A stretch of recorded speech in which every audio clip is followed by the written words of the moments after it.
Chinese national arrested over attempt to smuggle 2,000 queen ants from Kenya.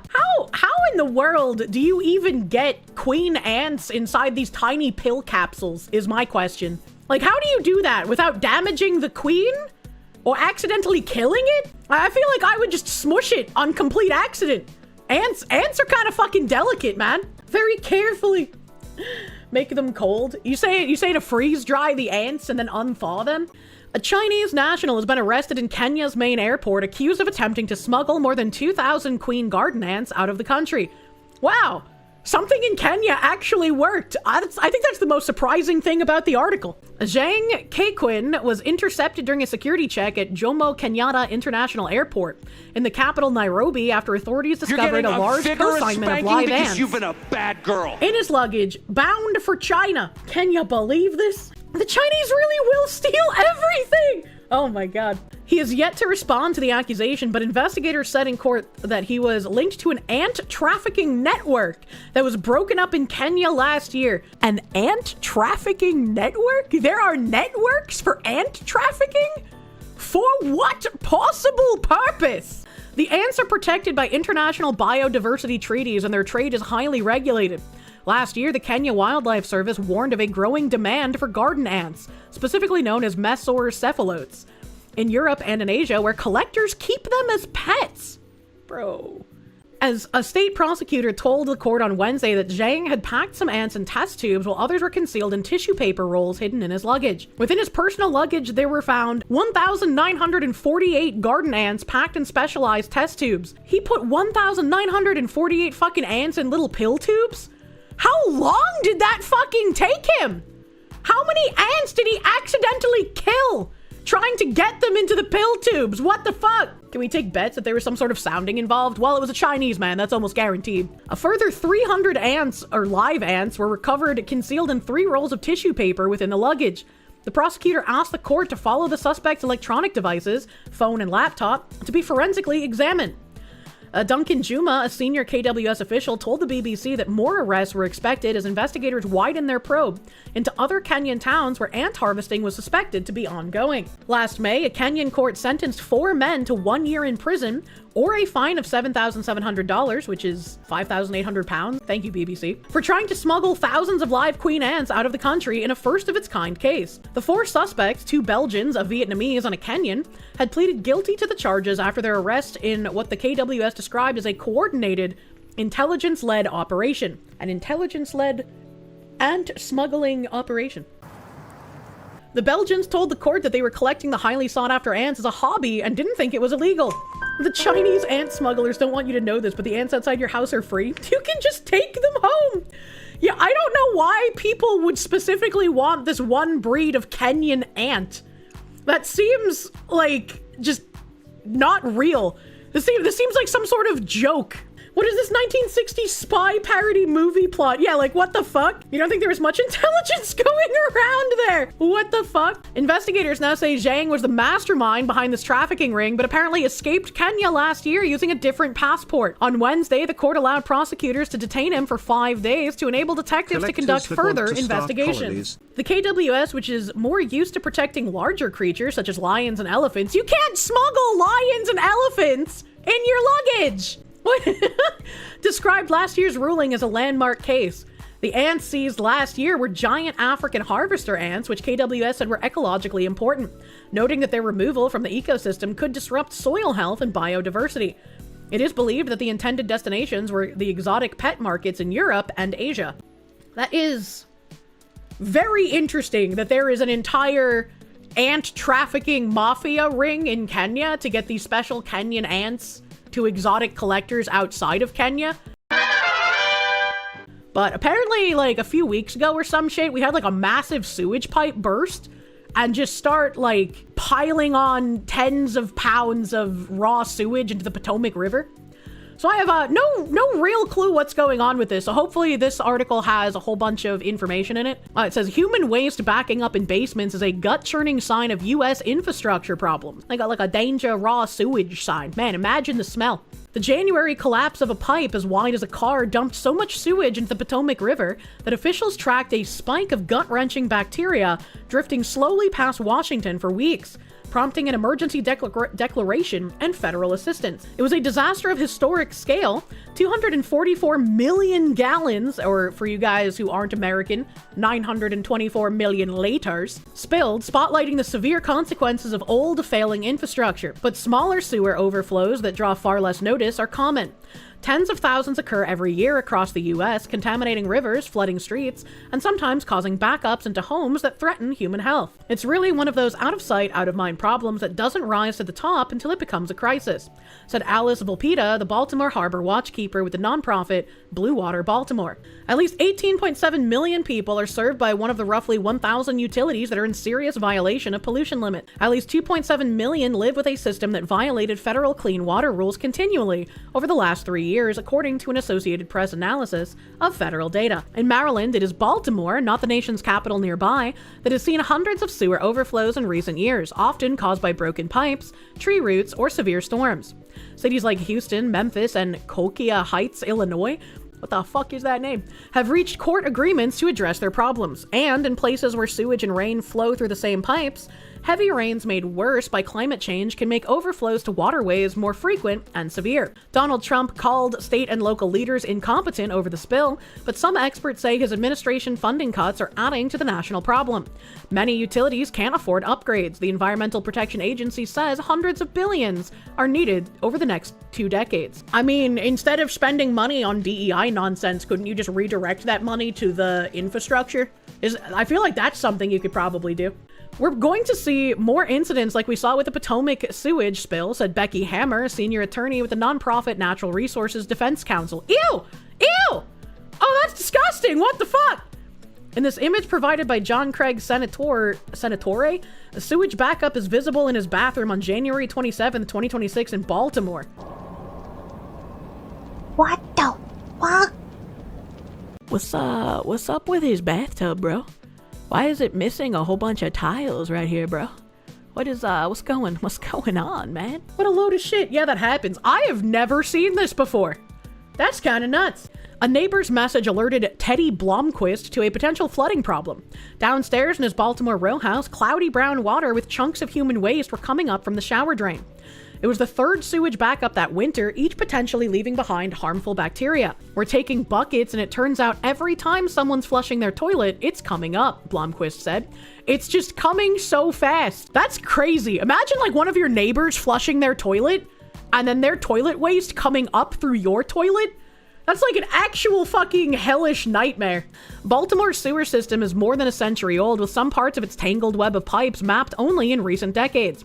Many cracked and leaked from decades of decay, letting rain in and worsening backups that surge through maintenance hole covers, drain into city rivers and flow into basements. So it's more than a century old, a century being 100 years. So Baltimore's sewage system is about 1926 of age, if not older. I wonder why there was no effort put in to like update or maintain the sewage system until it got to this breaking point. I just had like, I don't know. I just had some like flash pangs. Happened to your condominium? Sewer water was coming out from your bathroom and your neighbor's bathrooms too? Oh boy. The city you live in is 2,000 years old and you don't have these issues? That's a Baltimore problem. Romans were built different. A spill that happens in a community, in somebody's house, or right next to their house, that will be a memory for them forever, said Sri Vedikalam, a water and climate expert at the consulting firm Corvius Infrastructure Solutions. Interesting. Since the start of last year, roughly 15 million gallons of sewage spilled in Baltimore. A map shows the spill sites scattered like measles across the city.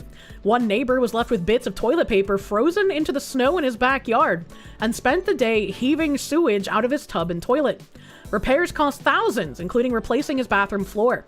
Another neighbor said she used her wet vac to suck up roughly 120 gallons of sewage.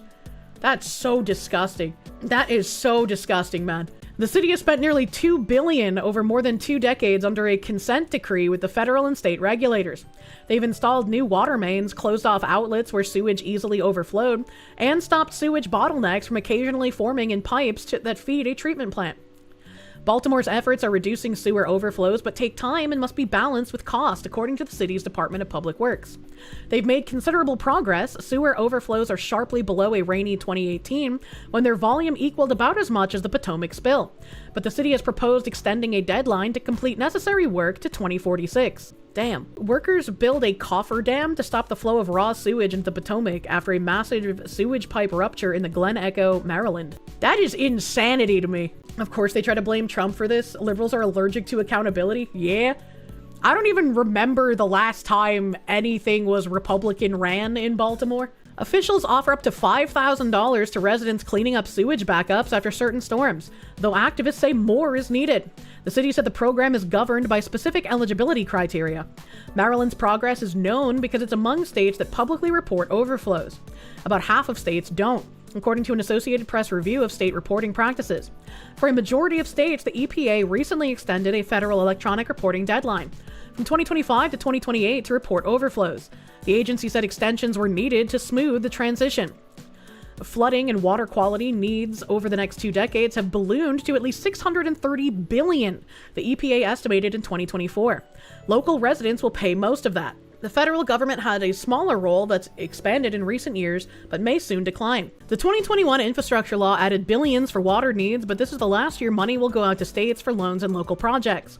The Trump administration last year proposed deep cuts to that program and to grants that help states fund environmental oversight, including monitoring and protecting water.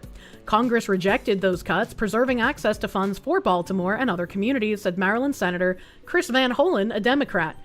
I have a question. Couldn't you be like, hey, you either fix your infrastructure or we're cutting funding to your program? Wouldn't that be something you could do? Zlizon Doppelganger, thank you. You don't know if it counts as glowing, but of all the problems stem from politicians no longer fearing the populace, so you've demonstrated over and over that while we have the 2A, we won't do shit. There is something to be said for politicians serving the population because they have some kind of fear of the population uprising. I just don't think they fear that. Considering most politicians are encouraging people to riot because the people who actually do riot are on their side. The revolutionaries being on the side of the politicians, by the way. Environmental justice efforts to help poor, often largely minority areas were cut as part of the Trump administration's attack on what it scorned as racial diversity, equity, and inclusion programs. Question, once again, if the local communities and the local governments are unable to maintain their infrastructures, why should other cities or other people in general who have no stake in the city, who's lacking on their upkeep and maintenance, why should they have to pay for it?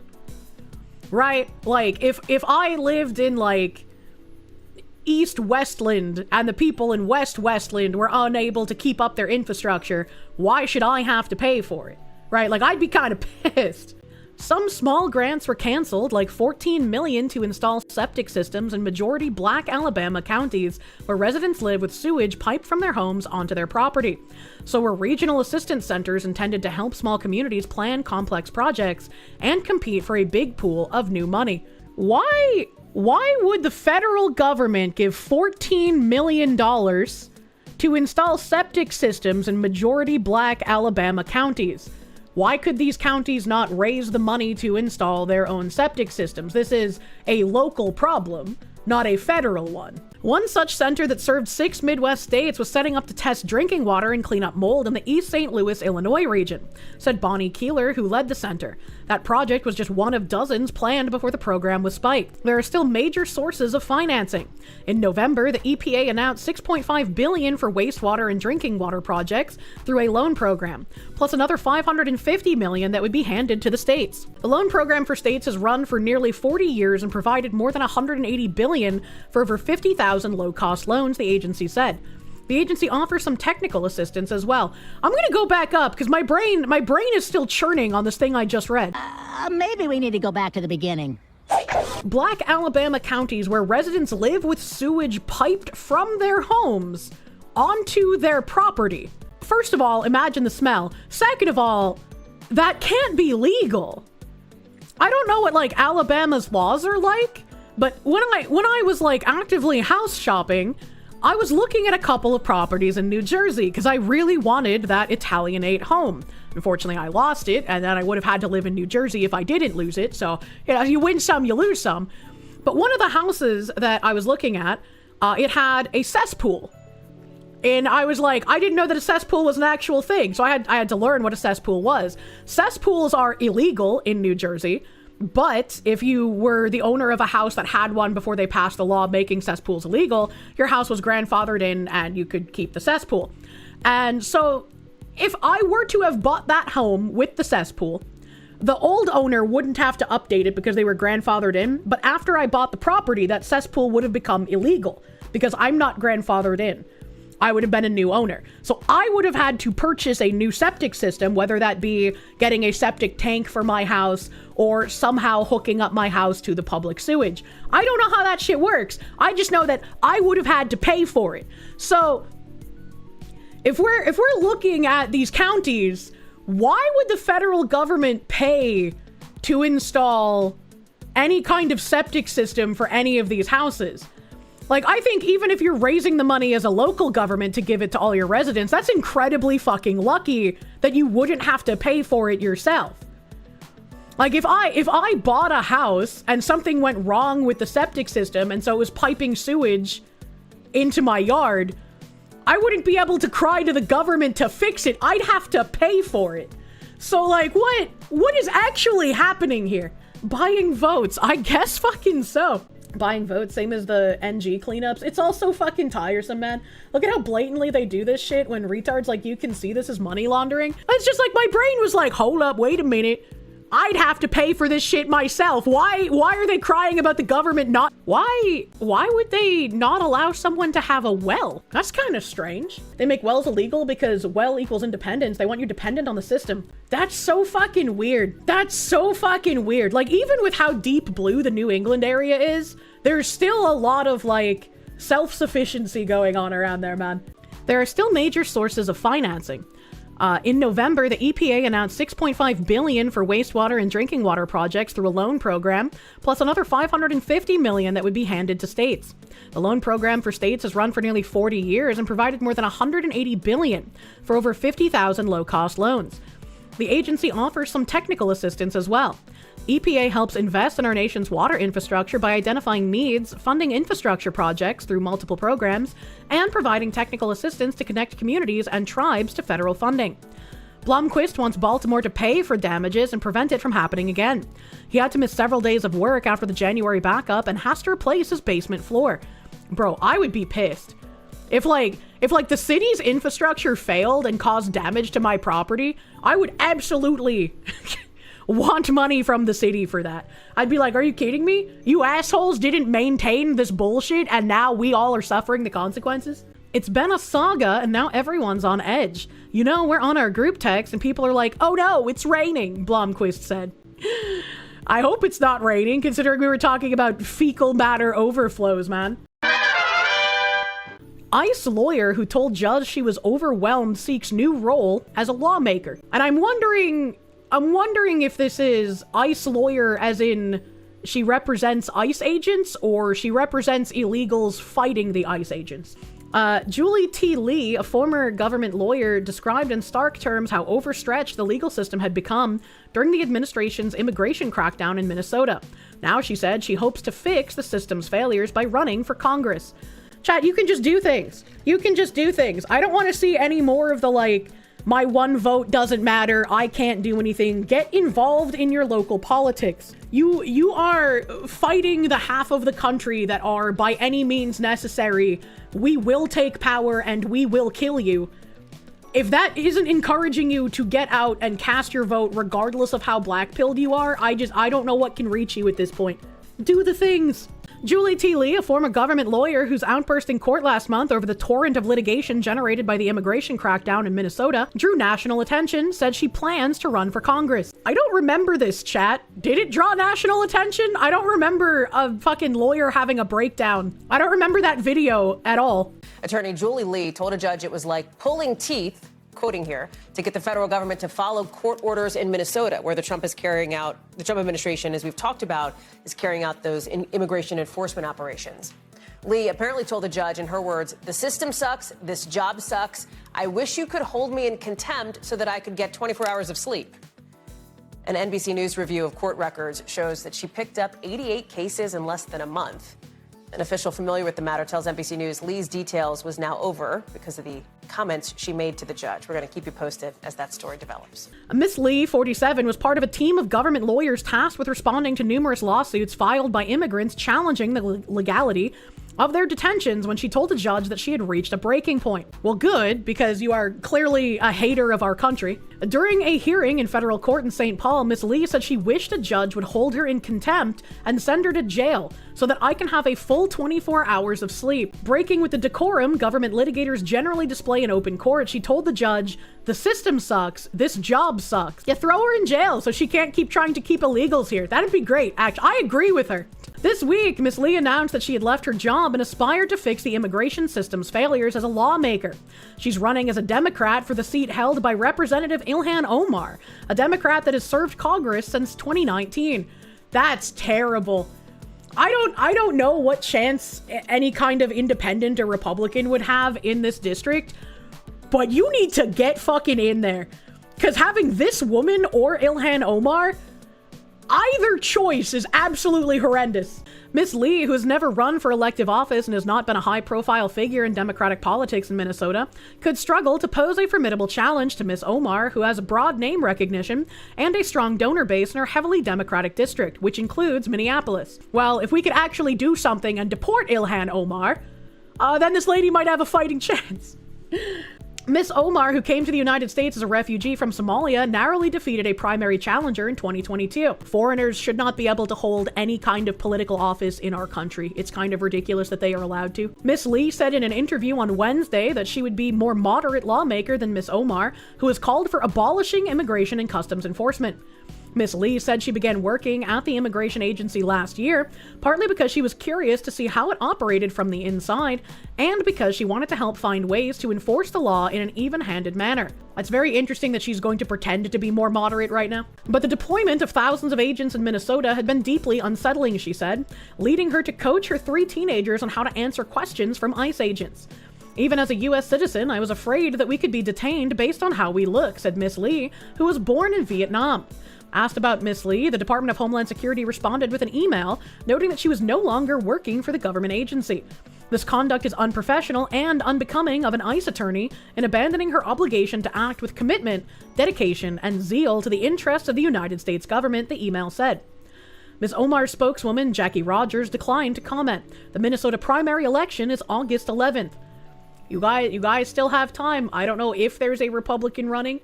I don't know if there are enough people in that district to challenge a Democratic incumbent, but fucking get together, get in touch with local people, encourage them to get out and vote. Until recently, Miss Lee served as an assistant chief counsel at the Department of Homeland Security in Minnesota, representing ICE and Immigration Court. She held that job for less than a year, she said. For a brief period this year, she was temporarily assigned to work at the U.S. Attorney's Office in Minnesota, which had been hamstrung by an exodus of experienced litigators who quit in protest over the federal immigration operation in the state. Doesn't that seem kind of counterintuitive? Doesn't that seem if you're an experienced litigator and you want to fight against what you perceive as a fascist regime, wouldn't it make more sense for them to stay and not quit? Am I just missing something? During the hearing in February, Judge Jerry Blackwell expressed frustration over the number of court orders the government had failed to heed in previous weeks. Many were orders for the release of immigrants who had been arrested in chaotic and, at times, violent operations. There's no way the commies with control give up their control. They must have been fired or something. Well, my immediate thought was like, maybe some of these experienced litigators who left were like the moderates making room for the extremists. That's like the only thing I could think of. I was like, what the fuck? That's so weird. Lawyers wanted to keep earning big bucks on a small workload, so the incoming workload scared them off? Maybe. That's a little less tinfoily, yeah? That makes a bit more sense. Many were orders for the release of immigrants who had been arrested in chaotic and at times violent operations. You see, they say violent operations, but like, where's the body cam footage for all of these, right? Can we see the body cam footage and see if it was actual, like, a violent operation, or if the person they were trying to detain got violent first? In the hearing, Miss Lee told the judge that she was struggling to get ICE officials to acknowledge and abide by court orders. She also expressed fear that her own relatives could be targeted by the thousands of immigration agents in the state at the time. Your relatives should be fine unless they're here illegally or on a visa and did something illegal. I'm not really sure what she means by this. On her campaign website, Miss Lee said her government roles had given her deep insight into immigration law.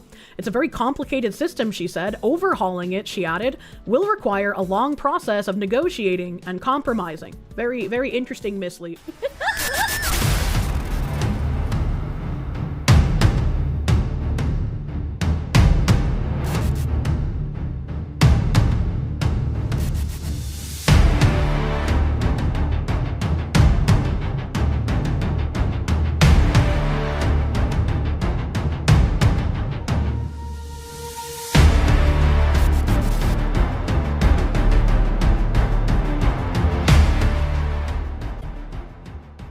So, from the committee to elect House Republicans, there's a video here. I want to say this was from like Wednesday, maybe, but they had like 100-something bills to deliberate on, and I guess like Democrats refused to extend the time to deliberate, so that they had to do everything in one day instead of multiple days.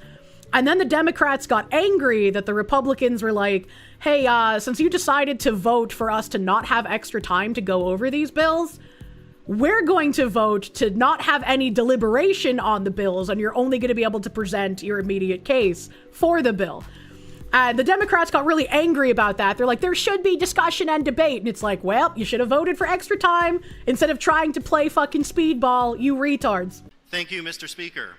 If I know that HB 1709 only applies to dangerous individuals occupying New Hampshire property who are both illegal aliens and convicted felons, if I also know that federal law under 8 U.S.C. 1252C permits states to independently enforce immigration and arrest illegal alien felons when state statutes like this one authorize local law enforcement to act, and if I know that ICE often lacks real-time knowledge of an illegal alien felon's location, but our sheriffs often encounter them while serving writs of possession, and finally, if I know that you are an illegal alien felon, you do not belong in this country, and you do not belong in New Hampshire housing unless it is operated by the Department of Corrections. Would I vote red to reject the tabling motion? Listen to that booing. Listen to that booing, man. Actual insanity that people would boo that. Why do you want illegals in the country? What is wrong with those people? We have Ben Weir. Veer? I don't know how to pronounce names, man. But he's a candidate for Merrimack County Sheriff, saying, stop renting to illegal immigrants.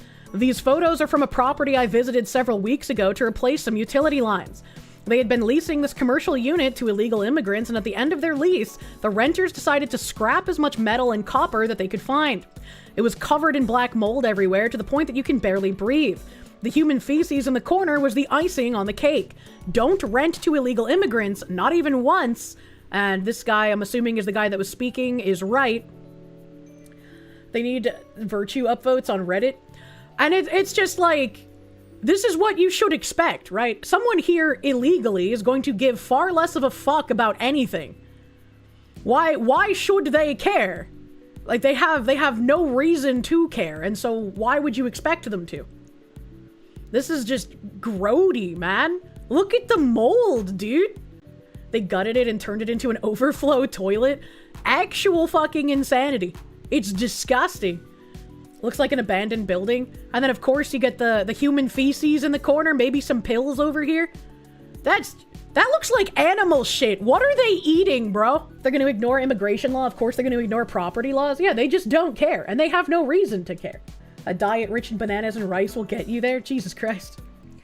And then Michael Granger, another representative, saying, House is in session, this was on the 11th, with an interesting motion. 200 bills on deck. 60 floor amendments. Representative Osborne moves to limit debate to parliamentary inquiries only, since the Democrats obstructed the calendar by denying us extra time to have an extra session day. Motion passes, parliamentary inquiries only. Follow this live thread for updates. And so he gave like a brief overview on some of the bills that were being tabled, or I guess brought to the floor. I don't know the government jargon here. One bill down in record time, HB 1376, protects the right of parents to raise their kid based on their biological nature. OTP. OTP means like outside the perimeter to me, since I've lived near Atlanta for so long. But like, I have no idea what it means here. HB 1378 ensures parents can access their children's medical records. I'm agreeing, it passes. So to my understanding, when things pass in the House here, they then go up to the governor to get signed, ? And so these aren't in law until the governor signs them. So the governor can still choose to like veto these things. Technical difficulties, House in recess, we're back. HB 1565, bill to penalize wrongful reports of abuse and neglect to DCYF. He said, I voted on this like 10 times already. I'm green. It passes again. Heath Howard attempts to delay by offering a reconsideration motion. I'm a no, and this locks it in, but proves why we need to limit debate. Reconsideration fails. Yeah, I mean, again, I don't know what's in the bill, so there could be something porky in there, but like, why has this been voted on 10 times? Penalize wrongful reports of abuse and neglect to DCYF. Why would that ever get shot down unless there was like something suspicious in it, you know? Bills that are out of committee unanimously are getting division votes. Democrats want to simply annoy us and drag things out. That's their prerogative, I suppose. I have coffee. Heath Howard moves to put all the debates we had today in the permanent journal. This motion would simply increase the workload of some poor transcriber in the clerk's office. We object, we kill it. Heath Howard comes down for a new way to waste time. That's really funny how like he's in between talking about bills, just talking about how the Democrats are trying to waste more time for some reason. I genuinely do not understand these people. HB 1108 has been pulled off the table. It has an amendment to fix issues that came up last year. The bill is pro-gun and protects the right of people to display firearms when there is reasonable risk to their life. Bill is amended. Some Dem moves indefinitely postponed. The IP fails. On to OTPA. OTPA passes. I have no idea what that means. I have no idea what OTPA means. Democrats move to remove a bill we tabled over a month ago off simply because it wastes time. I'm a no. Roll call requested. It fails. Onto a new time-wasting tactic. Imagine. Imagine.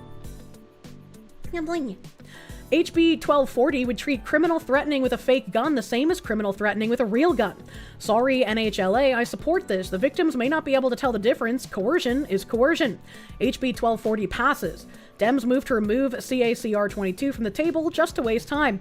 They definitely don't have the votes. These stalling tactics are annoying but futile. And I feel like this makes sense, right? Like if somebody puts their hand in their jacket pocket and makes like a gun with it, a victim's not going to be able to tell sometimes if that's a real gun or not, and they're using it to coerce someone. That kind of makes sense. That kind of makes sense, man. Dem proposes removing HB 1264 from the table. Kristen Noble kills it with an excellent PI that was ready to go. This is what Dems do. They fill the calendar with pointless bills that cannot pass, refuse to extend the deadline, and then engage in futile stalling tactics. Bad luck. Past 2 hours I've seen untabling motions that do not pass, special orders that do not pass, other untabling motions that do not pass, other special orders that do not pass, motions called dilatory, challenges to the rule of the chair that do not pass, all because Democrats are upset that they're in a minority. Man. From what you can gather, OTP stands for ought to pass, and OTPA stands for ought to pass amended. Ah, thank you! Up next, CACR 24. My prediction, Republicans will 100% support, Democrats 100% oppose, we'll see. It seems that every single Democrat voted against CACR 24. He predicted it. But only 4 Republicans voted against it. It did not hit the 3/5 threshold, unfortunately. CACR is relating to the rights to educate children, providing that parents and guardians have a right to direct the education of their children. Kind of weird that that did not pass. On to HB 1268. He's co-sponsored this bill to greatly reduce homeschooling regulations. After some amendments, it is now up for a final vote.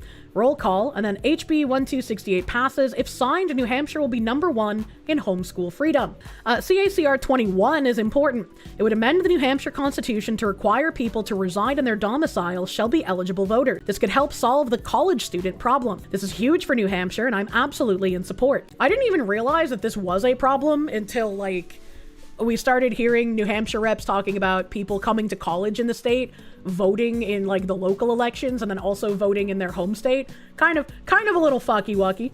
The CACR 21 does not meet the 3/5 requirement. This means we need more Republicans in the House. Abso-fucking-lutely.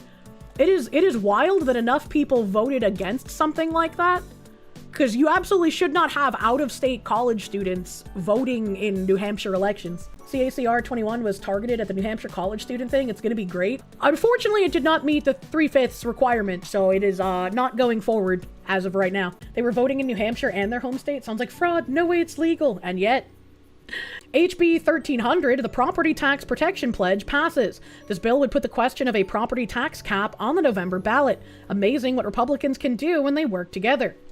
And I've heard something about like a tax cap thing. I don't know if it was in New Hampshire, if it was somewhere else, but there was like a resolution to pass like tax caps, and it was originally supposed to be capped at like 2.5%, and then through some bill fucky-wuckery, it was changed to 25%.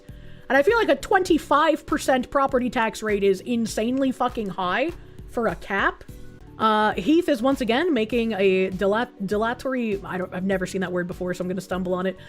Dilatory move to waste time. It is ruled as such. Once again, a challenge is made of the chair. Once again, shoot it down. Dems be crazy. Hissy fit because they don't have the votes. HB 1788 is a bill to allow taxpayers to sue and public entities or state agencies engage with contracts with DEI provisions.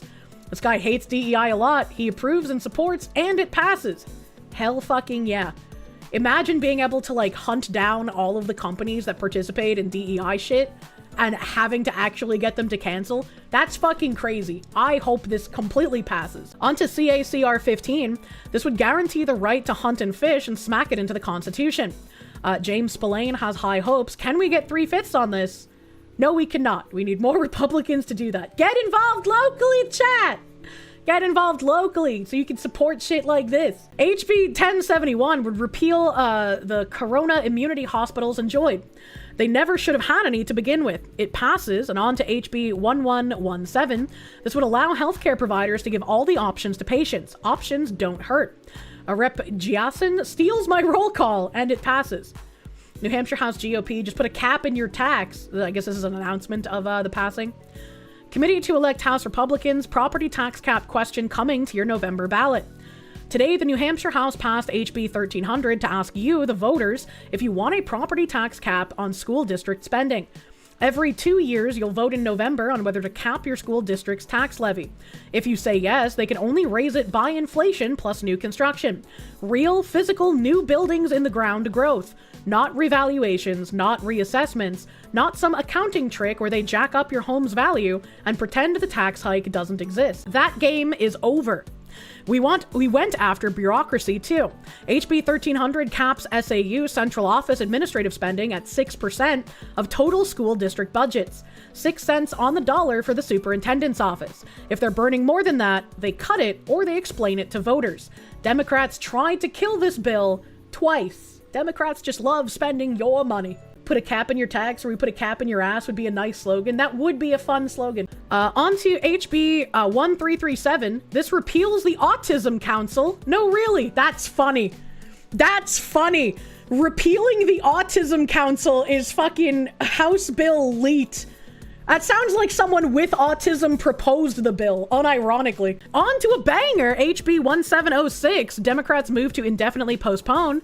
This is likely killing the bill, but killing it deader. Red on this, the IP is defeated, Dems then move to table. Dems are fighting so hard to keep importing foreign interests to destroy New Hampshire from the inside. And I don't know anything else about HB 1706, so he doesn't expand on it either. HB 1609 passes, sending it to the Senate. I don't know what 1609 is because he doesn't explain. Motion is made to print the remarks to HB 1706 in the Permanent Journal. Hell yeah, I want that saved for reference by our progeny. 1706 being the one that got tabled back here. HB 1772 is interesting. There is a drug that is possible treatment for addiction and substance abuse. The opium epidemic was a disaster, and he's very sympathetic to those who ended up following a script and ended up an addict for the crime of trusting doctors. This bill would legalize ibogaine, never heard of it, for investigative use to see if the drug can help people suffering. Perhaps it can. He says he'll support it. And I mean, if there is something that could help addicts, like, not be addicts anymore, I think that's a good thing. We had opiate issues in like Seabrook and Manchester. I'm not sure how bad Nashua faced an opiate problem. When my mother had moved up into New Hampshire, She claimed that she could no longer live in Massachusetts due to, like, you know, money that she owed and warrants that she had. I have no idea how that works. I don't know if she was lying. But when she went to New Hampshire, she obviously interacted with a lot of people who are opiate addicts and other such things. HB 1797 will put restrictions on SNAP benefits being used to buy junk food. I think that if people want to buy junk food and candy, they should use their money, not the money of the taxpayers. He voted pass, it passes, and food stamp reform is headed to the Senate. I think I have an article on this as well where people were complaining about how this shouldn't happen, but it's like, if you're taking federal money and you really want something sweet, just buy like the flour and the sugar and the chocolate chips and like make your cookies. Because you can buy all of those ingredients and you can make your cookies instead of buying like a candy bar. I don't think this is like a crazy thing to request or to have as like a guardrail on a program that's using taxpayer dollars. It kind of makes sense to me. HB 1709 is a bill to ban illegal aliens from renting housing. Table motion is made. He reads the table motion. Table's defeated. Ought to pass. I go green. It passes. So that's going to go to the Senate as well. Hopefully it passes because banning illegal immigrants from renting housing is fucking huge. They should not be renting housing over native people in New Hampshire. So many motions. They had 200 fucking bills. HB 1299 is yet another biological sex bill. He says he's lost count of how many of those that have been passed. Perhaps this one will get signed. Dems move to indefinite postponement. We are now ought to pass /A, green. Once again, I find myself among the creme de la crop of New Hampshire, dignified, sitting in this ancient chamber of stone, voting on whether men should be allowed to pee in the girls' room, while giant portraits of Abraham Lincoln, George Washington, and Robert Hale look on in absolute disgust at what has become of the society they forged. It must be really fucking surreal to like have to even discuss these things. HB 1313 is a bill I was happy to co-sponsor to protect free speech near abortion facilities. People shouldn't be prosecuted for praying outside of abortion facilities. Division requested, OTP fails. It moves to ITL. I call for a roll call. ITL passes. Too bad the First Amendment lost today. He uses so many acronyms, I don't know what they mean. Dems make a motion to special order HB 1704. Democrats are basically run by the unions. The unions require captive employees in order to maintain bargaining power. HB 1704 would give public sector employees the right to independently negotiate if they so choose. That's a threat to the unions. They want it dead, and some Republicans want to help them do it. Special order succeeds, committee amendment fails. Seems there's an injury somewhere in the chamber. The vote goes on to an indefinite postponement motion. IP passes, that sucks. We now have a third reading motion, Democrats having a fit. They didn't want the day to end. Okay, time for me to snuggle into an unlimited hot water bath at the local hotel. Good night. So there was some good news in here. There was some bad news in here.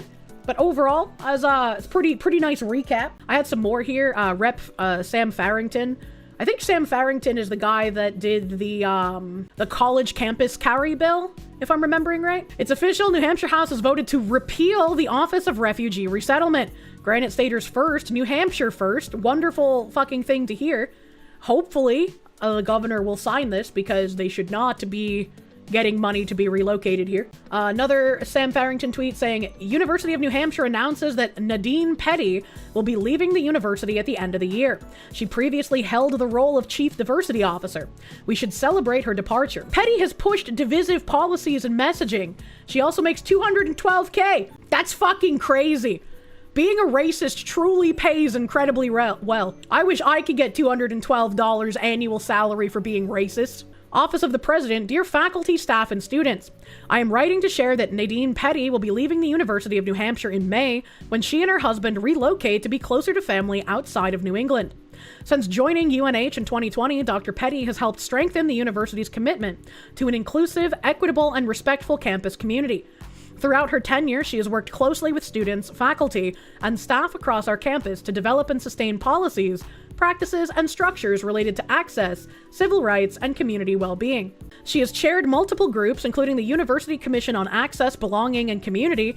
Check out that name. Instead of diversity, equity, and inclusion, it's access, belonging, and community. They don't do a very good job at hiding to anyone who's paying attention. and served on numerous government's bodies, helping to align our practices with strategic priorities and with evolving federal and state requirements. Bridge fucking mentioned, bro?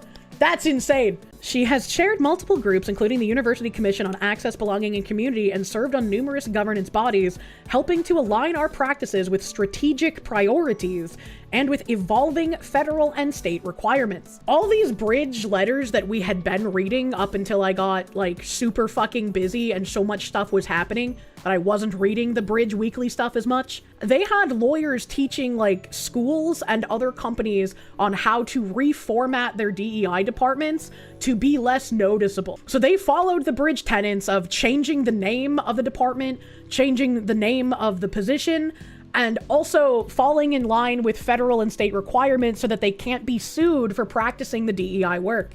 Very, very nice to see. Dr. Petty also provided leadership across the university system and engaged external partners across New Hampshire to advance this work. We are grateful for her steady leadership and contributions during a period of notable change in higher education and at our university.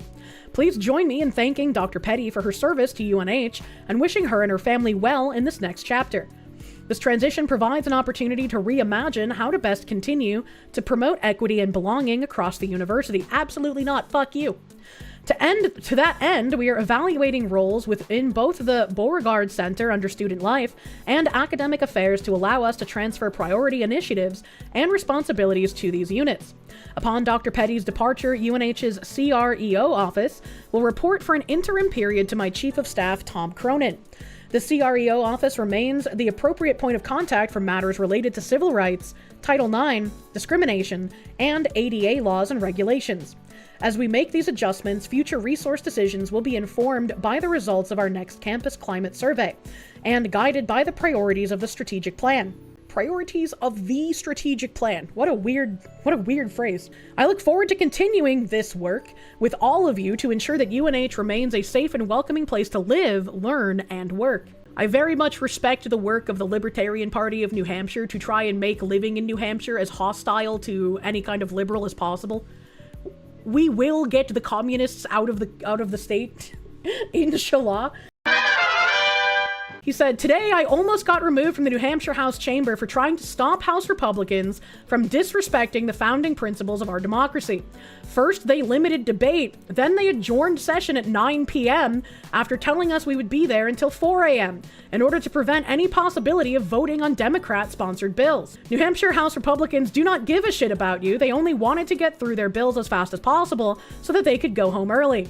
And now there's a slim chance any of our bills will even be voted on. I'm pissed and you should be too."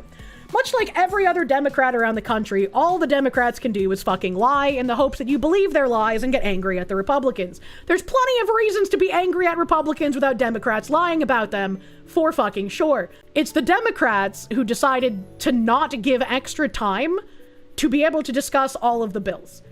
And if you're not going to give appropriate time for over 200 bills and you expect them all to be done in one fucking day, you don't have any room to get angry when the Republicans decide we don't have enough time to actually thoroughly have debate on all of these bills. You kind of made this bed and now you get to lie in it. But let's hear him shall we? You're not going to believe what New Hampshire House Republicans just did. Last week, they separated our House calendar into two parts. The first part was all the Republican bills, and the second part was all the Dem bills. They said that the plan was to vote on all the Republican bills today and all of the Dem bills tomorrow, because we're approaching a deadline this Friday, and anything— Well, that's just not true, because the Dems decided you're not going to have 2 days. —not voted by the deadline will immediately die.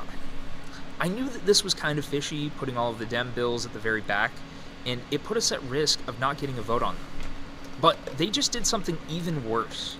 After telling reps we would be at session until 4 a.m., they adjourned the session after getting halfway through their package of bills. This means that tomorrow we will vote on their second half of bills, and all of the Dem bills will die. The idea that we would do one part each day was a lie. Nice script, bro. Tried to stop them. I almost got thrown out of the chamber today. This is so unethical and a slap into the face to every Granite Stater and constituent who elected us to represent them in Congress. And we have down here, obviously, People posting gifs at him. Why did you require the House clerk to print over 21,000 pages of amendments with a carbon footprint equivalent of burning 2 barrels of crude oil? He responded, I will plant some trees tomorrow to repent for my sins. Based on industry averages, approximately 1 to 2.5 trees should be planted to offset the use of 21,000 pieces of paper. You guys chose to rearrange the calendar so Dem bills would die and you could jam yours through without debate. Oh my god. If only. You disrupted the session with your dilatory acts in a desperate attempt to generate attention and media for your quixotic campaign for Congress. You printed 21,000 pages of floor amendments to delay proceedings and then tried negotiating to drop your amendments that OLS had to draft and the House had to print. Most members of your own caucus were fed up and embarrassed by your tactics. There was never a motion to remove you from the chamber. That's just a lie. You could have, along with the rest of your party, voted with us last week to extend the deadline until next week to give us more time to work on, debate, and process all the legislation before us. You all chose to keep with tomorrow's deadline, forcing the House to process nearly 200 regular calendar bills in 2 days. Republicans are here to govern and advance the legislation the voters of New Hampshire elected us to pass. Your progressive caucus is only concerned with whatever you can do to delay and waste both Republicans and Democrats' time. Yeah, I would be pretty pissed if I had to deal with like all this time wasting. Like how much time are people taking off of like other work to be here, you know? And then we had Michael Granger quote retweeting this video saying, the man most responsible for slowing things down yesterday made a video about how we quote unquote almost kicked him out. We didn't, probably should have, but didn't almost try. We're back in session today. Follow this thread for live updates from the floor. We will pass a constitutional convention resolution? I sure hope not. So I guess they did end up getting a second day, which is good. Starting big, HB 1356 is a bill to allow detransitioners to sue the butchers who mutilated their body, extending the statute of limitations. A motion is made to table. Table fails, and we are now on ought to pass. Ought to pass passes. HB 1356 is headed to the Senate. Detransitioners need our support. I would highly support this. What the hell is this? People who have been lied to and are subsequently mutilated by these people who call themselves doctors absolutely should be able to sue the fuck out of them.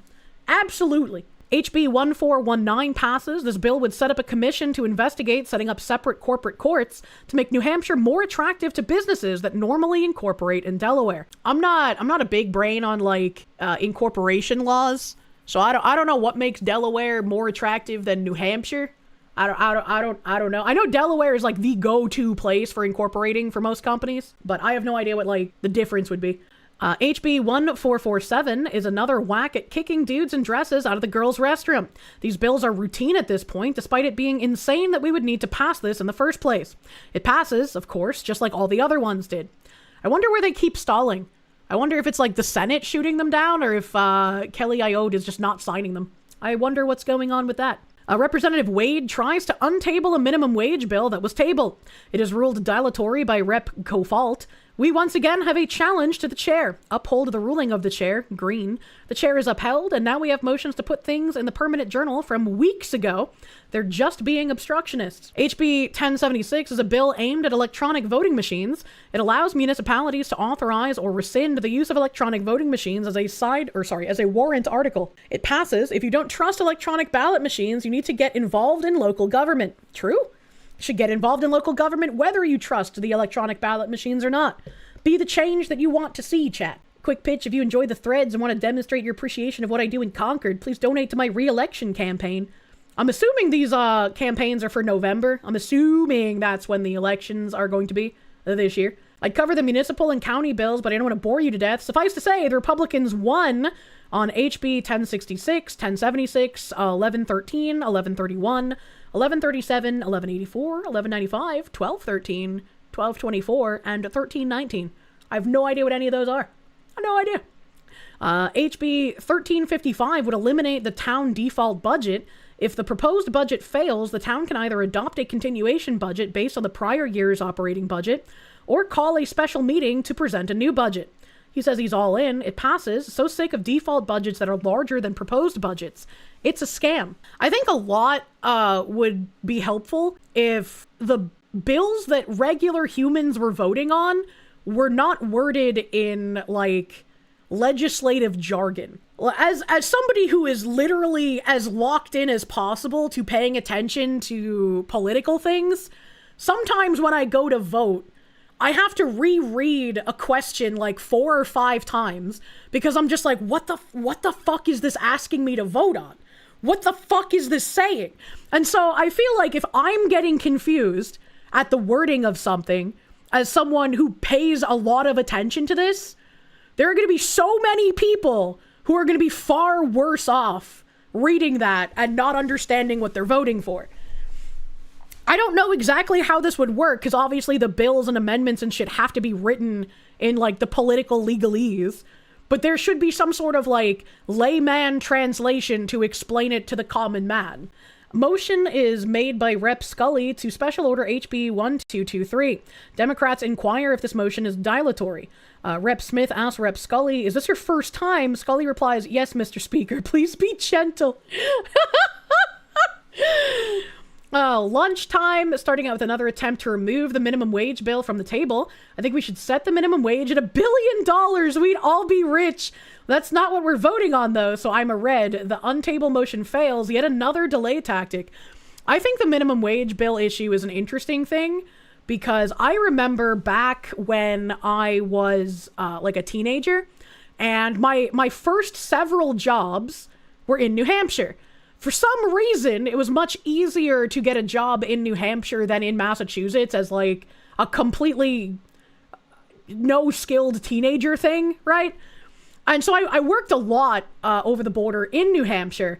And one of the things I noticed almost immediately is that New Hampshire didn't have a state minimum wage in comparison to Massachusetts. So if I were to work the same job in Massachusetts than in New Hampshire, I would be getting paid more to do that. Not by much. I think it was like $1 and some cents more, but it was like $7.75 or $7.25 was like the national minimum wage, I think. And so that's what you were given in New Hampshire. We are $7.25. They're still $7.25. That's fucking crazy. That's so funny that it's the exact same. So yeah, I was not making very much. I was not making very much in New Hampshire. And as a teenager, I didn't think about why that was. I was just like, that's really weird that their minimum wage is so much lower than ours. A Democrat once again tries to delay the day by moving to special order a bill that won't pass. This guy reads it. Motion fails. Suppose we can do this all day, but they aren't helping out their own bill. Motion is made to remove HB 1607. Democrats claim it's not dilatory because it's not a special order. It's a remove from table motion. Osborne points out that since it's an early bill, it would require 2/3 to act on it because there's no time to send it to finance. Untable fails. HCR 13 is an application for an Article 5 constitutional convention. I move to table it. I succeed. A lot of Republicans support Article 5 conventions, but I sincerely believe that it would destroy the country. My PI script is below. Thank you, Mr. Speaker. If I know that there is no such thing as a limited constitutional convention, if I know that the John Birch Society opposes a constitutional convention because it opens the door to communism, if I know that the Young Americans for Liberty oppose this bill because it is a major threat to our liberties, and if I know the National Association of Gun Rights is against HCR 13, that they routinely and successfully litigate Second Amendment cases at the Supreme Court level, and that they see HCR 13 as an anti-Second Amendment bill. And if I know that the same mechanism that could result in the Second Amendment being repealed could also be used to ban abortion nationwide. And finally, Mr. Speaker, if I know that the Article 5 Constitutional Convention debate is way complicated to cover in a simple exchange of parliamentary inquiries, why would I then press the green button to support the tabling motion? I guess I would have to know more about what the Article 5 Constitutional Convention is, because if I was like reading this, I'm confused on what's happening, and if I heard this out loud in person, I would have no idea what's happening. BGM Doko? Oh, how long has it been off? Fuck, man. Article 5 Constitutional Convention is basically a majority of states get together and can just do shit. Doesn't sound good based on the way that Maddie P said it. Up next, HB 1178 would make the window tint laws in New Hampshire more convenient by allowing stronger tint on windshields. A lot of people contacted me about window tint laws. He's green. It fails! Sad, he's a red, but it's a hopeless and futile attempt to rage against the blocking of the light. HB 1178 dies. You see, I don't get that. Why are some people so, like, you can't have tint on your fucking windows? I don't understand that. If I was to be in the live free or die state, I should be able to tint my windows so how fucking dark I want them to be, you know? HB 1252 is up. That's a bill that requires commercial driver tests to be English only. It has a carve-out for sign language, which is important. I go green, it passes. Hooray! That's a good one. That should be required. A CACR 18 would put in a statewide tax cap if ratified by voters. He's green, but alas, don't have enough Republicans. Need 3/5 to pass it, and we do not have 3/5. Therefore, we must win more seats. Get involved locally. And a voice vote on HB 1597, done with day 1 of the calendar. Special orders are made, we allow them, we issue a bill about manufactured housing, which sends it to study. Now handling HB 1760, which modifies Medicaid rules. It seems that Ellen for New Hampshire is the rep who had a medical issue. Let's pray for a prompt recovery, her health, and a safe recovery. Oh no, I wonder what happened. Hope they're okay. HB 1760 is ITL, don't know what that means. Blessing every special order motion to allow the Democrats to put their favorite bills first. We are then tasked with killing them. So far, this is working okay. We're now on to HB 1416, and this greatly reduces regulations on pregnancy resource centers. He says he's a co-sponsor. Organizations are critical, non-abortive service providers to expecting mothers, especially those in tight spots. Let's help them out the best we can. ITL for me. Sam Farrington delivers a scathing and accurate rebuttal of Democrat attacks on pregnancy resource centers across the country. The Democrats accuse pregnancy resource centers of having an anti-abortion ideology as though that's a bad thing. I feel like if you're going to a pregnancy resource center, you're not going there for an abortion. And I feel like those women also deserve resources. I don't really understand the thing against that, man. God forbid professionals that help women give birth like babies and want them to live. Democrats try to table. Osborne moves to roll call. He gets it. He's a red on tabling the bill. Table motion fails. Onto the final motion of ought to pass. A definite green on ought to pass. Utterly degenerate and psychotic obsession with ensuring that pregnant women must be attended by only medical professionals who are okay with murdering the unborn is utterly disgusting to the core of his being. Is a solid reminder of the evil that lurks in the hearts of the Democrats. HB 1416 passes. Good. That's still really fucking weird to me that they would be upset at like women getting pregnancy care that isn't abortions. HB 1675 is moved by David Love off the table. Understanding of the bill is that it increases accountability to allow victims of sexual and domestic violence to get the help they need without money going into places where it's not supposed to go. He's green, untabling motion fails, that's too bad. CACR 25, constitutional amendment to protect the right of gay marriage. Don't think the government is the boss of marriage, God is. Therefore, I will greenlight the ITL. I don't know what that means. HCR 12 is up. This is a resolution supporting Medicaid for all. Don't want Medicaid at all. Insurance is a scam, private or public. He's green on the ITL motion to kill it. And Mike Belcher provides a great PI on the topic, pointing out that Kazakhstan has socialist healthcare and death panels. HRC 12 dies and he helped. That's pretty good. I can't believe that there was a bill on like fucking free healthcare just for New Hampshire. That's crazy. Good friend Cofault, I don't know who that is. James Cofault, no bio. Moves to remove HCR 13 off the table after I put it on. He claims that YAL says they support HCR 13. Perhaps they change their mind. They occasionally have mixed messaging. I raised to make a PI against the untabling motion, succeed in killing it. Do not like R-on-R debates. However, I meant what I said. Truly and sincerely believe that an Article 5 convention would destroy the country. Interesting. I do like his fucking play-by-play talking about each of the bills. And I'm sure if I like lived there, I would know more about what he's talking about. But I feel like on some of the lingo, I get a bit lost, as it were.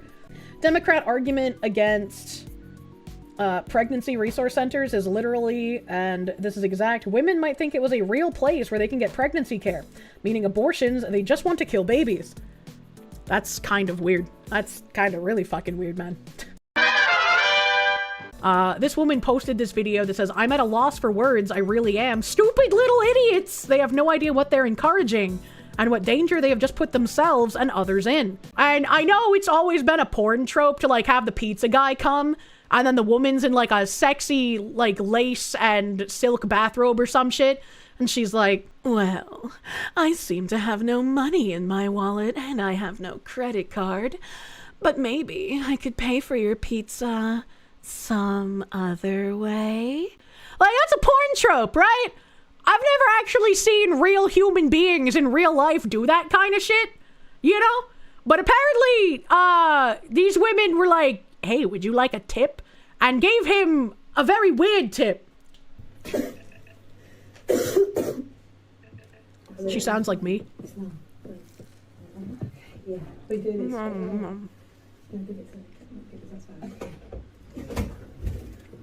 Hi, you okay?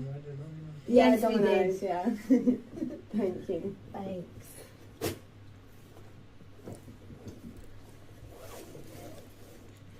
Thank you so much. Can we give you a little tip?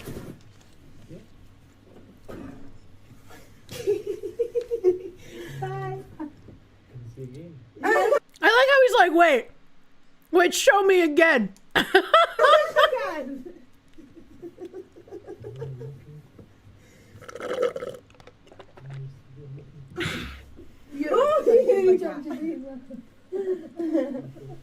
You like it? Yeah. Did we make you happy? Oh, yay! Random migrant who can barely speak English is rendered confused. Yes, yeah, we're lesbians. Yeah. I like lesbian guys. Yeah. Yeah. Yeah. Okay, cool. We'll order again, yeah? Yeah. You work on a Sunday night? Maybe. Yeah. So we'll order next Sunday. Look at how grotesque that red-haired one is, Jesus. Oh, no. Next time, when we order again, and just make sure you're our delivery driver. We have Instagram. Yeah? I guess that's one way to fucking shill yourself. Holly Lauren. Yeah, go get your phone.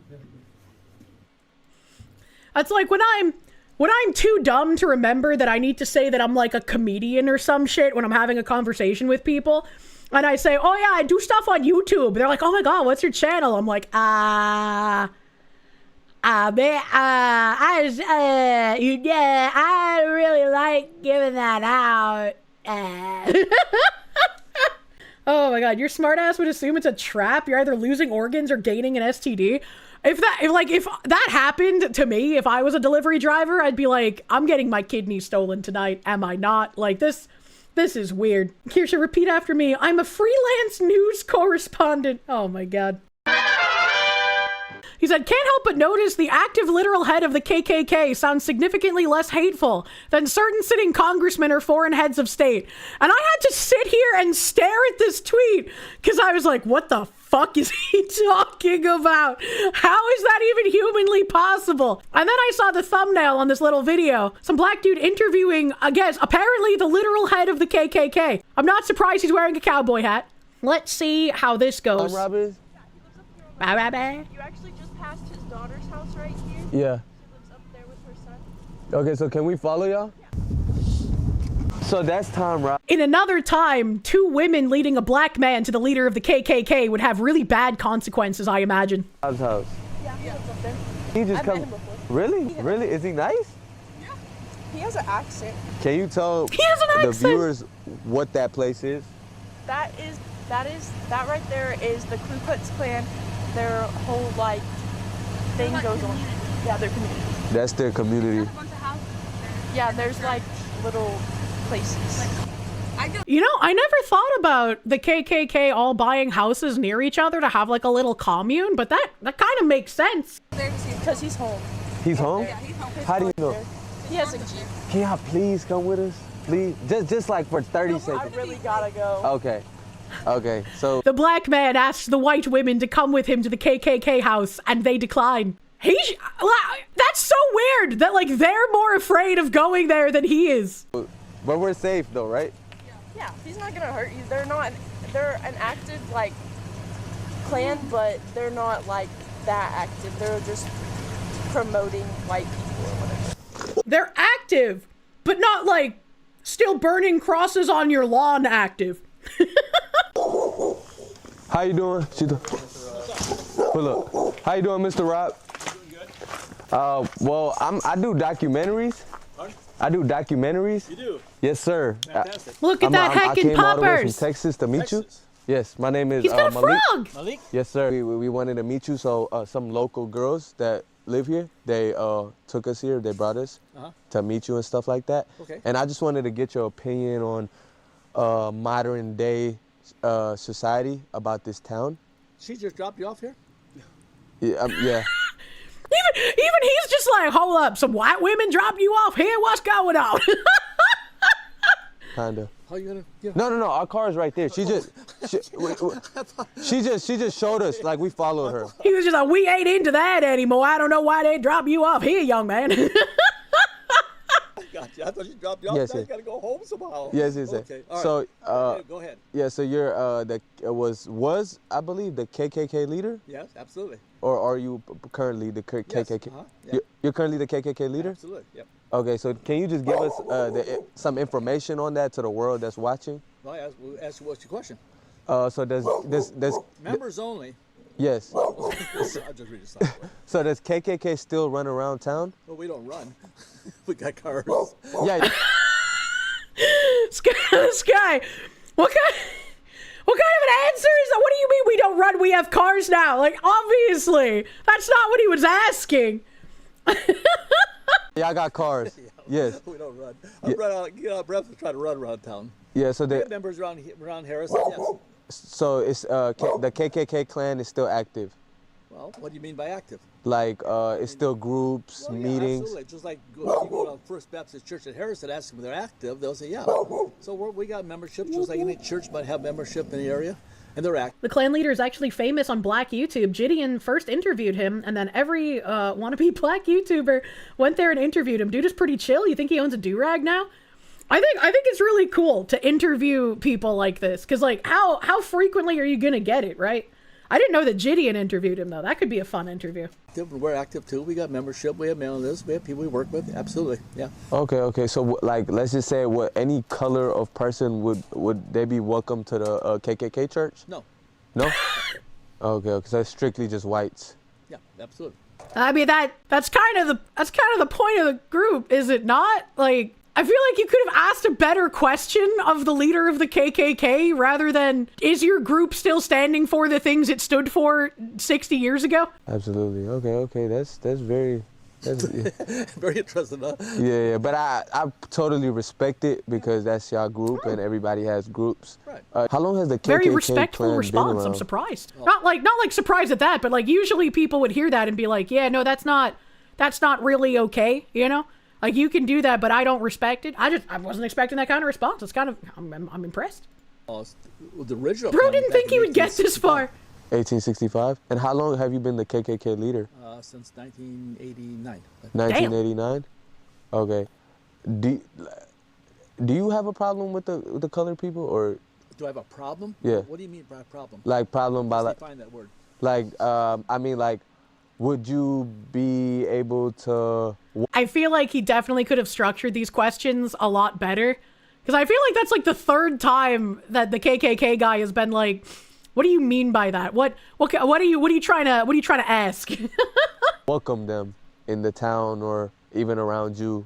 Well, I choose my friends. I'm friendly with everybody. I'm friendly with y'all. Even though you're not white, I'll still be friendly with you. You know, I'm not gonna. Even though you're not white, I'll still be friendly with you. What a wild sentence to hear in current year. I guess we're so used to the opposite. Mistreat you, and if you're all here, actually got dropped off, like you say, and I said, how you getting home? I've been happy. Put you in my car and take you where you need to go. I'll be more than happy to do that. Oh, really? You've got a car. So yeah, I've got a car. I've got a car. So guys, they just wanted me to meet you. This is the active KKK leader, Mr. Rob, right? Correct? Absolutely. I was just trying to meet you today, and somebody led us to you. You're pretty nice. I'm trying to be nice. Pretty nice guy. What the fuck? I'm nice to everybody. I don't have any anger with people individually. I'm concerned about my people and our heritage, our culture, and protecting our environment and protecting our. So I'm racist, but I'd be willing to drive you home is a wild fucking sentence. This is just wild to watch in general. That is crazy. You're gonna be honest? You think the dude was expecting to just get run off? Some of these questions feel like he's channeling honestly. I didn't think we'd get this far when asking it. It definitely feels like I didn't know I'd get this far, but I mean, I don't know. Maybe he just was ill prepared. I feel like I would be kind of intimidated, you know? People, but as far as having an animus towards people who are not white, I don't have an animus towards them. I mean, people are born what they are, and we live our lives the best we can. That's crazy. I think it's better. I think everybody works out better separately. Yes. So you try to push people together, and people have their own personal interests that they want to pursue. And so I think people work out better separately. Yeah. So where's the headquarters of the KKK? Right over there. Right over there? Yeah. Oh, so you're pretty close to it. This is my home. Yeah, so that's where you have the meetings and things of that nature? We have meetings over there, yeah. Okay. So what, if you don't mind me asking, like... I don't mind. What do y'all discuss in those KKK meetings? Well, we're Christian people, so we discuss everything from politics to religion to sometimes who won the last football game. Okay. So it's just like it's just a group. What the fuck? Normal people discussing normal things, and but we have members nationwide, and they just normal people. Thank you for giving us your time, Absolutely. and thank you for talking to us. Yeah, I absolutely. very much appreciate you, Mr. Tom. That's crazy.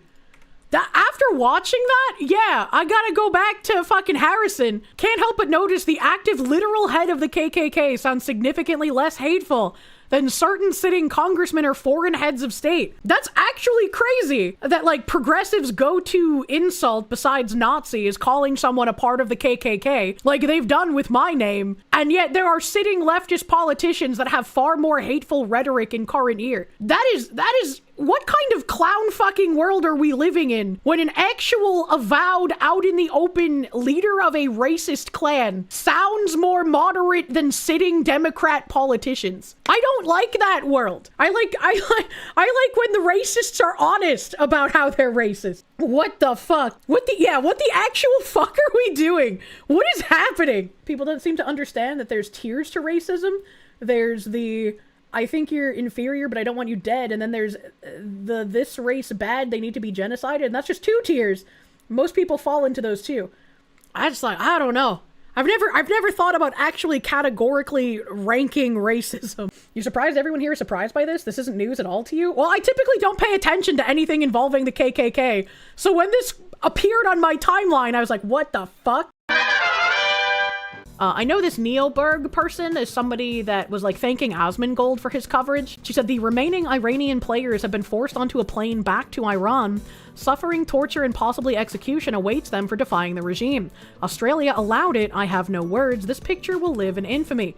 So I was like, well, what's going on with this? Why would Australia return them if they wanted refugee status for some reason? So let's look into it. Most of Iranian women's soccer team left Australia after declining last-minute airport asylum offers. That sounds very different from what this lady is saying. The fog of war, it clouds everything. The Iranian women's soccer team left Australia without 7 squad members after tearful protest of their departure outside Sydney Airport and frantic final efforts inside the terminal by Australian officials who sought to ensure the women understood that they were being offered asylum. As the team's flight time drew nearer and they passed through security late Tuesday, each woman was taken aside to meet alone with officials who explained through interpreters that they could choose not to return to Iran. Before the team traveled to the airport, 7 women had accepted humanitarian visas allowing them to remain permanently in Australia and were ushered to a safe location by Australian police officers. One has since changed her mind, underscoring the tense and precarious nature of their decisions. I'm wondering if some of them feel like they have to go back, similar to like North Koreans who flee the country, or Chinese who end up defecting. They have to worry about their families back home. In Australia, people are able to change their minds, said Australian Home Affairs Minister Tony Burke, who had hours earlier posted photos of the 7 women granted humanitarian visas to his social media accounts. Their identities clearly visible. Why the fuck would you do that? Why would you post images to your social media account of women that you're granting asylum to protect them from the horrors of their home country? Are your social media updates that important, sir? Look, Pim, I know it's our job to help this guy and everything, but I think this guy's a lost cause. He's obviously made up his mind.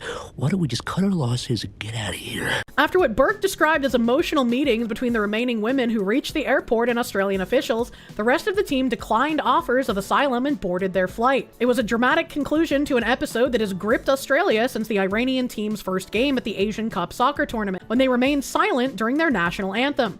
The players sang the anthem before subsequent games and haven't publicly disclosed their views or explained their action. Their silence was cast as a gesture of defiance silence or protest by some, and an act of mourning by others. When those players were silent at the start of their first match in Australia, that silence was heard as a roar all around the world. We responded by saying the invitation is there, in Australia you can be safe. The team arrived in Australia last month before the Iran war began February 28th. Iran was knocked out of the tournament over the weekend and the squad faced the prospect of returning to a country under bombardment. The women's fate captured international attention as Iranian Australian groups warned they could face dire consequences from Iran's theocratic government for failing to sing the anthem, even as the players remained silent on the gesture's meaning or their own concerns about returning. There was further outrage in Australia on Wednesday after news outlets published a photo that appeared to show women being led by the wrist by a teammate to the bus bound for the airport, another squad member's hand at her shoulder. US President Donald Trump waded into the matter Monday, criticizing the Australian government for not offering the women asylum. It emerged the next day that discussions between Australian officials and women had already been unfolding privately. Meanwhile, an Iranian official rejected suggestions that the women weren't safe to go home. Iran welcomes its children with open arms and the government guarantees their security, Iranian First Vice President Mohammad Reza Aref said Tuesday. No one has a right to interfere in the family affairs of the Iranian nation and play the role of a nanny who is kinder than a mother. Iranian state TV said the country's football federation had asked international soccer bodies to review what it called Trump's direct political interference in football, warning such remarks could disrupt the 2026 World Cup. See, I know that there's still bombardments going on in Iran.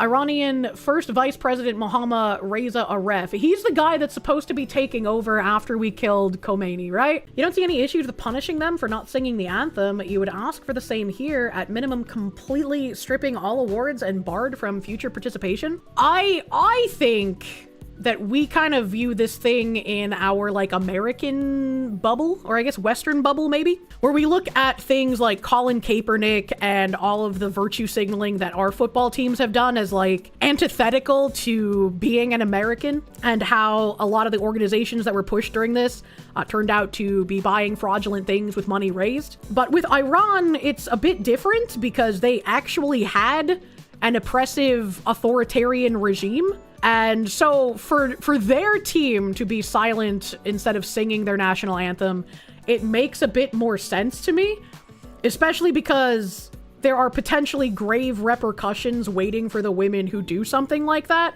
right? If you don't sing the anthem in America, what happens? You get praised. You're fighting against the power. You're a activist and you're fighting for the good old people, right? Whereas when you look at a country like Iran, those women could end up stoned to death, right? Everything was about ensuring dignity. Australian officials have sought to assure the public that the women were given every opportunity to stay. But as one woman's decision to return home despite accepting asylum showed, the reality was not so simple. After days of overtures from officials, Burke said, the efforts to ensure each team member had the chance to consider asylum offers came down to last-minute discussions at Sydney Airport, where the women who had not already accepted asylum offers were separated from their minders and had time to phone their families before deciding whether to leave. Everything was about ensuring the dignity for those individuals to make a choice, he said. We couldn't take away the pressure of the context for these individuals of what might have been said to them beforehand, what pressures they might have felt that there were on other family members. No further members of the squad decided to remain in Australia before the flight departed, however, and Burke said exhausted officials feared they had failed the women. As a nation, what mattered was that we could provide the choice, he said. And I think there's something to be said for offering asylum to people that have an actual unironic risk of being murdered should they go back to their home country, and they're not people who are Ilhan Omar's family who participated in the oppression of their fellow countrymen, or people who are in some kind of cartel that just don't want to reach the find out of their fuck around stage, right? Just average people like this who could be killed just for dissenting by not singing an anthem about their country, right? So I think there's something to be said to be honorable to accept refugees in this regard. However, I also have respect for people who look at themselves as, I'm standing up against the oppression in my country. I know if I go back, I could face severe repercussions, but it's my country and I'm going to go back and hope that I can build something better, right? And I'm probably extrapolating a bit more. I don't know what these women are thinking, but I can both respect offering asylum to people who might genuinely need it, like these women, while also respecting the I want to go back to my country and make it a better place. It's not an easy decision, and it's hopefully a decision that none of us here would ever have to face in our lives. It's not a decision I would envy on anyone, but I can respect both choices in this regard. If they were more like forced to go back out of being told, we'll kill your family if you don't come home, that's obviously not respectable. That's shitty government, right? On Wednesday, many newspaper front pages bore a photo of the women who had accepted asylum below headlines like brave new Aussies.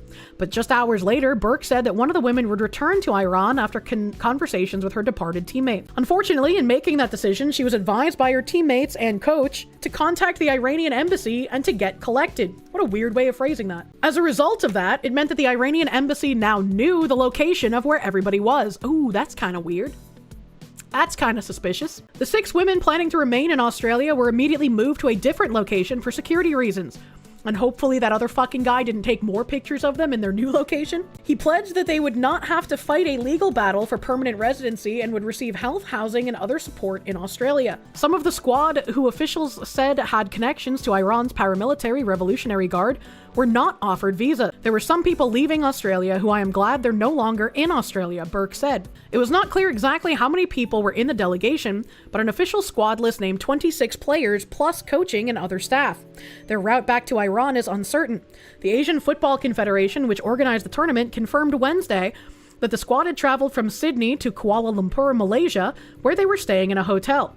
The AFC will provide all necessary support to the teams during their stay until their onward travel arrangements are confirmed, adding that the body would continue to prioritize the welfare and safety of the players and officials. A very interesting article that tells a bit of a different story. I would like to know exactly why the women decided, the ones who stayed, I want to know why they wanted to stay, and the ones who left, I want to know why they left. I had another article, because I was, again, interested in what was going on. Iranian soccer team leaves Australia with 7 women staying behind. Now we know that it's 6. Another one of them decided to leave. Members of the delegation who were in Australia for a tournament when war broke out at home were offered asylum in emotional meetings, a government official said. 7 women from the Iranian national soccer team remain in Australia, an Australian government official said Wednesday. They had just arrived to play in the Asian Women's Cup before the United States and Israel began striking Iran on February 28th and were knocked out of the tournament over the weekend. 6 of the women have accepted humanitarian visas that will allow them to stay in Australia permanently, while the 7th has decided to return to Iran after all, said Tony Burke. The woman, whom Burke did not name, was one of 2 people, a player and a support staff member, who had accepted Australia's offer of help Tuesday night, in addition to 5 others who were granted asylum a day earlier. Burke said she changed her mind after speaking to some of the teammates who had already left, and that she had been advised to contact the Iranian embassy to arrange to be picked up. My officials made sure that this was her decision, and every question you would want asked was asked. On Tuesday night, as the rest of the delegation went through customs and immigration at the Sydney airport for their departing flight, most members were pulled aside individually and given a choice by Australian government officials, speaking through interpreters. Made sure there was no rushing, no pressure. Everything was about ensuring the dignity for these individuals to make a choice. I can't begin to imagine what people have been weighing up. The women's story has captivated Australia since their first game March 2nd, when they stayed silent during their national anthem in what was seen as variously as a show of protest or mourning. The women who were branded traitors on Iranian state television then sang the anthem at their 2 subsequent games Thursday and Sunday. They have not commented publicly on the war or their actions. Yeah, I would be pretty terrified if I was to go back to an authoritarian regime who had branded me a traitor. That'd make me a bit spooked. Supporters, including Iranian Australians who feared the women would be punished after returning home, blocked the team's bus as it left a hotel for the airport in Australia's Gold Coast. Others appeared at the Sydney airport on Tuesday night. See, that's a bit weird. If the women want to go home, you can't really stop them from doing so. And I mean, again, if these women are fearful of what could happen to their families, then it's a horrible thing for them to be sent home because they're being coerced. But if they're like, that's my country, those are my people, I want to be there, despite the hardships happening, I want to be in my country, I think that is a respectable thing. They're liberal white people, so they know better. It's a horrible catch-22. It is. Their situation also drew attention to President Donald Trump, who praised Prime Minister Anthony Albanese's handling of the rather delicate situation and said the U.S. would take in the women if Australia did not. The Asian Football Confederation, which organized the tournament, said Wednesday that the team was staying in a hotel in Kuala Lumpur, Malaysia, after flying from Sydney. The AFC will provide all necessary support to the team during their stay until their onward travel arrangements are confirmed. adding that it would continue to prioritize the welfare and safety of the players and officials. Iranian officials have rejected the idea that team members will face persecution once they return. Iran awaits you with open arms. Come home. Esmail Bakei, spokesperson for the Iranian foreign minister, said Tuesday in a post on X. Mehdi Taj, the head of Iran's soccer federation, accused Australian authorities of kidnapping the players. He also said the episode cast further doubt on Iran's participation in the FIFA World Cup, which the US is hosting this summer along with Canada and Mexico. Considering the problems created for female footballers, if the outlook for the World Cup is like this, no reasonable person would agree to be sent to the US. He was quoted as saying by Iranian state media. I mean, again, due to the volatility right now, I could understand people being like, hey, I'd rather stay in a safe place at the moment than go back to where I could get bombed. Like, I can kind of understand that. But it's also like, if these women are not facing persecution, big if they're not facing persecution and they want to go back to their home countries, that is the most respectable position. As we've seen from letting in tons of refugees before, a lot of people could end up lying. Not saying that these women are, because they are in an actual dangerous situation, but it's like, what if they see this as an opportunity to then bring all of their families over even after the war ends? What if the ones staying behind, instead of going back home to their country, have that male refugee mentality of, this is my way in to bring my family over? It's like, I look at all sides of this, because like, we've seen so much damage done by like hordes of refugees or people claiming to be refugees when they're not. But then also these women are in a very precarious situation where Iran does have authoritarian regimes. We are in the middle of bombing the fuck out of the country, you know? The women that US and Israel special forces need to train into competent soldiers. And it's like, I don't know how much to trust any of the like people talking about Iran, right? Because, like, is this someone from the Khomeini regime? Like, I don't know if I would trust what he says, you know? The guy who's the head of the soccer federation, where do his allegiances lie? How do I know if he's trustworthy, you know? You hope you're wrong, but you have a feeling Iran is going to hurt the players and then blame the US for it. They've been waging info wars against the US and people don't see that for some reason. Yeah, that's why earlier I made a joke about fog of war, because it's like, it's impossible to tell what the fuck is going on right now. And that's why a lot of my statements I've been making hinge on a if, you know? I have this short video that says, Iranian footballers return exposes teammates in Australia. With Mark Ferguson and Angela Cox. Ferguson. Good evening. There's been a surprise twist in the fight for Iran's female soccer players. One of the 7 who accepted Australia's help now having a change of heart. But her decision to return to Iran has inadvertently exposed the location of her 6 teammates who chose to stay. Australia now accused of keeping them hostage. Part of her team's now infamous silent protest before coming on as a substitute against South Korea. 21-year-old Mohadesh Zolfi in her first Asian Cup. Lioness striker Mohadessa Zolfi had already embraced everything Australian while in Perth to play the Matildas in 2023. And last night, along with team official Zara Sultan Moshkeka, joining the other 5 players calling Australia home. I met with them last night. They were physically and emotionally exhausted. But with her other teammates safe and apparently happy in Malaysia, Mohadessa Zolfi called several of them. And had changed her mind. Concerned about what staying would mean for her family in Iran, she called Iran's Australian charge d'affaires, Hossein Talebi, who collected her. But that created a big problem. The Iranian authorities now knew exactly where the other players were staying. Their safe house, suddenly unsafe. I immediately gave the instruction for people to be moved. The minister says he's satisfied the young striker hadn't been pressured. This was her decision, and every question you would want asked was asked. All the other players were offered humanitarian visas at Sydney Airport last night, and all declined. Iran's Football Federation president claiming those who have stayed are being held against their will. In this incident, they are taking our girls hostage. Rubbish, says the government, as Brisbane's women's soccer team says the Lionesses can roar with them. For us as a football club, we want to give all of the ladies a home and somewhere to feel safe to play their football. Looking at re-entering politics, Clive Palmer cashing in, offering them $10,000 each to kickstart their Australian lives. What with the this heck? challenge. And I'd encourage other wealthy Australians, such as Angus Taylor, to join me and match my donation. Not exactly a sporting challenge. Yeah, I was gonna say, no wonder people in Iran are like, you're holding our girls hostage if you're literally like, yeah, if you stay, we'll give you $10,000. That's kind of fucking weird. This is like some strange sort of, yes, we're a Western country and we're going to take better care of your women. Let's give them $10,000 to convince them to not go home to their home nation. And on the other side, it's like, they have to come home to their home nation? I don't know. It's a really fucking weird situation. I'm pretty sure that's called a bribe. Yeah, that's really fucking weird. That's really fucking weird. Claiming they're held hostage could actually be a strat as a means to protect their families? Maybe? I have no idea.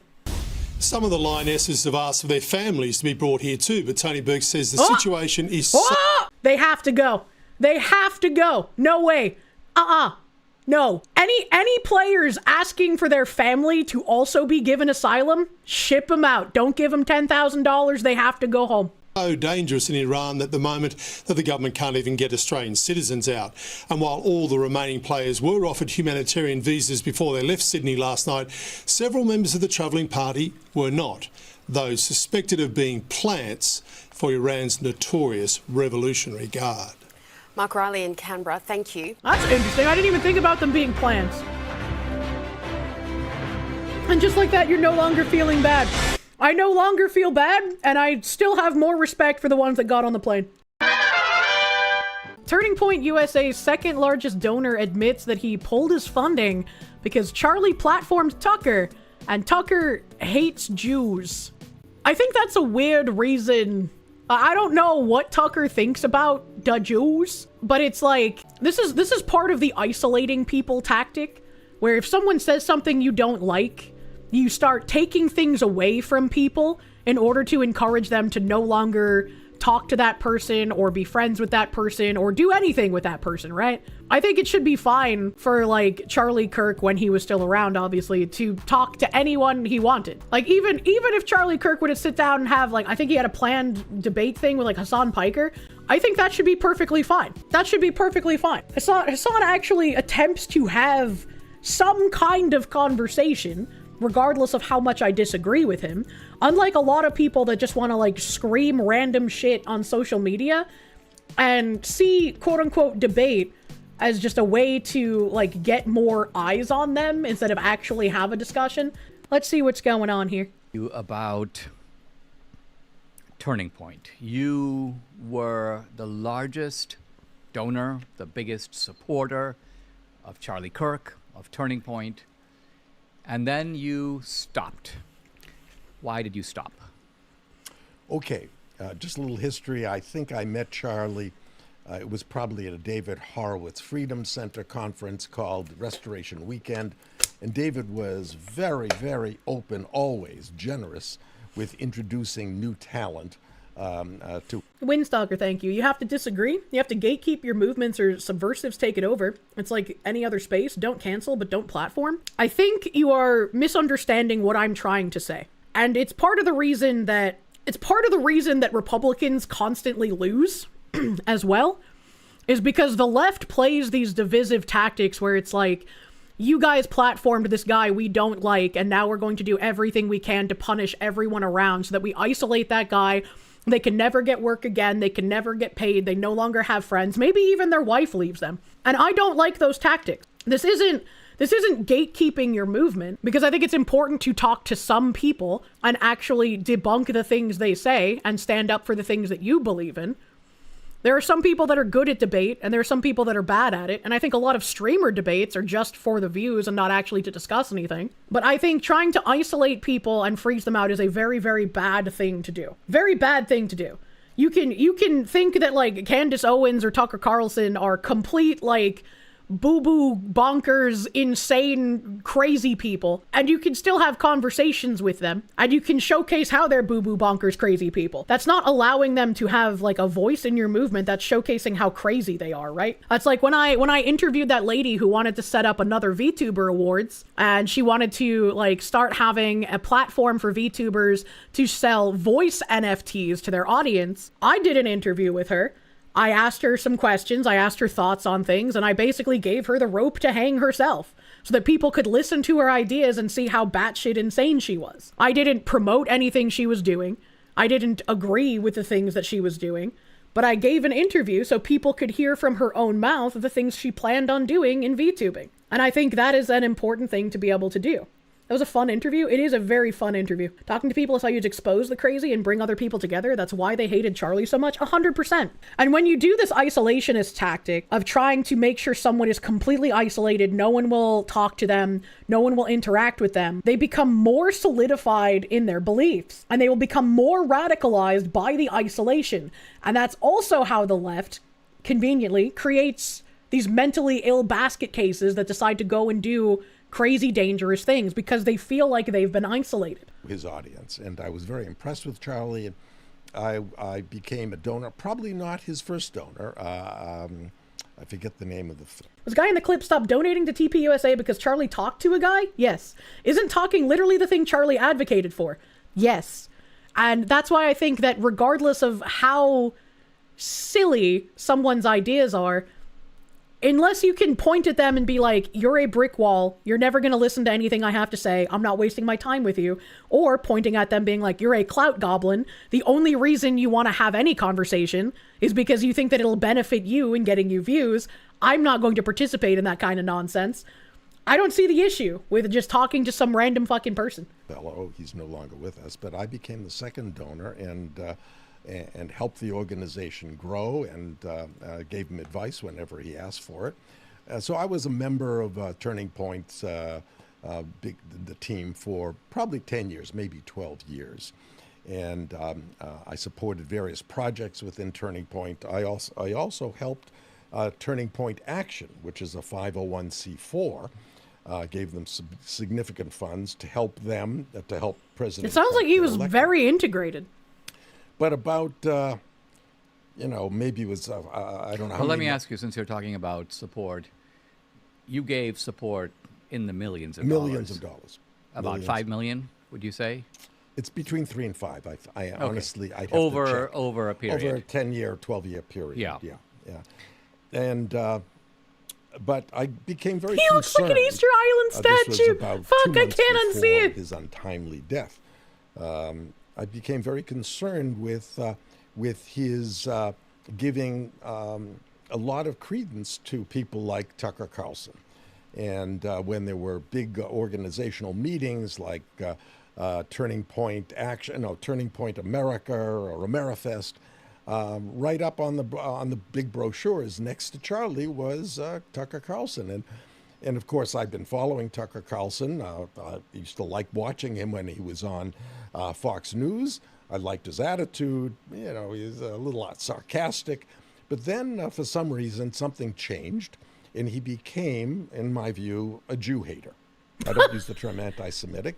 And Tucker has his own show, and where he platformed known Jew haters. So I talked to Charlie about Known Jew hater. What a fucking title. About this, and I was very concerned that he was being influenced and giving a platform.